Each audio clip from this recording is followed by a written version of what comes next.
اللہ الرحمن الرحیم۔ حضرت عبداللہ ابن عمر رضی اللہ تعالی عنہما سے یہ حدیث روایت کی گئی ہے۔ قال، آپ فرماتے ہیں، من تضییع الامانہ، امانت کو ضائع کرنے میں سے یہ بات ہے کہ النظر فی الحجرات والدور، حجروں اور دروازوں سے اندر جھانکنا، فرمایا یہ امانت میں خیانت کرنا ہے۔ کہ جیسے بندے کے پاس امانت ہو اس کے اندر خیانت کرے، تو فرمایا بالکل اسی طرح کسی کے بیڈ روم میں، کسی کے گھر کے اندر جھانکنا، نظر اندر کرنا، یہ بہت گناہوں میں سے ایک بڑا گناہ ہے۔ حدیث شریف میں آتا ہے کہ ایک صحابی نبی کریم علیہ السلام کے گھر تشریف لائے، دستک دی، حضور نبی کریم صلی اللہ علیہ وسلم کے آنے سے پہلے انہوں نے اندر جھانکا، انہوں نے اندر دروازے کے اندر جو سوراخ ہوتے ہیں، دراڑیں ہوتی ہیں، وہاں سے اندر نظر کی، تو نبی پاک صلی اللہ علیہ وآلہ وسلم نے دیکھ لیا تو آپ بڑے ناراض ہوئے۔ فرمایا اگر میرے پاس سلاخیں ہوتی نا تو میں گرم کر کے تمہاری آنکھیں پھوڑ دیتا۔ فرمایا دروازے کا تو مقصد ہی یہی ہے کہ باہر والا اندر والے کے حالات سے بے خبر رہے، اسے یہ پتہ نہ چلے کہ اندر والا کس حال میں ہے۔ اس وجہ سے تو دروازہ لگایا گیا ہے، ورنہ اگر جھانک نہیں ہوتا، اندر دیکھ نہیں ہوتا، تو پھر تو دروازے کا مقصد ہی کوئی نہیں تھا۔ تو یہ دروازے کا مقصد یہی ہے کہ اندر والے کے حالات سے باہر والا بے خبر رہے، تو اس لیے تم باہر سے اندر جھانک سکتے نہیں ہو۔ تو یہاں حضرت عبداللہ ابن عمر کا قول نقل کیا جا رہا ہے کہ تضییع الامانہ، امانت کو ضائع کرنا ہے کہ بندہ کسی کے بیڈ روم میں یا کسی کے دروازے سے اندر جھانکے، دیکھے، تو فرمایا یہ امانت کو ضائع کرنا ہے۔ اگلا قول حضرت انس بن مالک رضی اللہ تعالی عنہ کا روایت کرتے ہیں، فرماتے ہیں اذا مررت بکا امرأتن، جب تو کسی عورت کے پاس سے گزرے، یا اذا مرت بکا امرأتن، جب تیرے پاس سے کوئی عورت گزرے، تو فرمایا فغمض عینیک، پس تو اپنی آنکھیں نیچے کر لے، حتی تجاوزہ کا، یہاں تک کہ وہ خاتون تجھ سے تجاوز کر جائے، آگے نکل جائے۔ تو کوئی بھی اجنبی عورت آپ کے پاس سے گزرے تو آپ اپنی نگاہوں کو پست کر لو، نیچے کر لو۔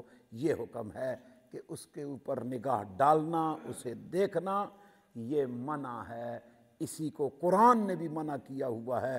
کل میں نے دونوں آیات مردوں کے لیے اور عورتوں کے لیے الگ الگ، دو آیتوں میں الگ الگ، سورہ نور کے اندر 18ویں سپارے میں اللہ پاک نے حکم دیا ہے۔ مردوں کو الگ فرمایا اپنی نگاہیں پست رکھو، نیچے رکھو، عورتوں کو الگ حکم دیا ہے کہ وہ بھی اپنی نگاہیں نیچی رکھیں۔ تو اس حدیث میں بھی فرمایا کہ جب کوئی عورت تمہارے قریب سے گزرنے لگے تو تم اپنی نگاہوں کو نیچے کر لو یہاں تک کہ وہ گزر جائے۔ اگلی روایت حضرت فضیل بن عیاض رضی اللہ عنہ سے روایت کی گئی ہے، فرماتے اللہ تنظروا الی مراکبہم فإن النظر الیہا یطفئ نور الانکار علیہم، فرمایا کہ تم سواریوں کی طرف نہ دیکھو، فإن النظر الیہا، بے شک اس کی طرف دیکھنا، یہ جو اللہ نے آنکھوں کا نور دیا ہوا ہے اس کو بجھانا ہے، کہ بندہ مرکب کو، سواری کو دیکھے، اس پر کون سوار ہے، کیسے سوار ہے۔ تو مقصود یہ ہے کہ کسی اجنبی خاتون کی طرف نگاہ کو نہ اٹھاؤ کہ اس سے آنکھوں کا نور، آنکھوں کی روشنی بجھنے کا خطرہ ہے، کہ روشنی جاتی رہے گی جو اللہ نے دیکھنے کے لیے دی ہوئی ہے۔ اگلی روایت حضرت اسحاق بن سوید علا بن زیاد سے روایت کرتے ہوئے فرماتے ہیں، میں نے سنا وہ فرماتے ہیں لا تتبع بصرک حسن ردف المرأة فإن النظر یجعل الشہوة فی القلب۔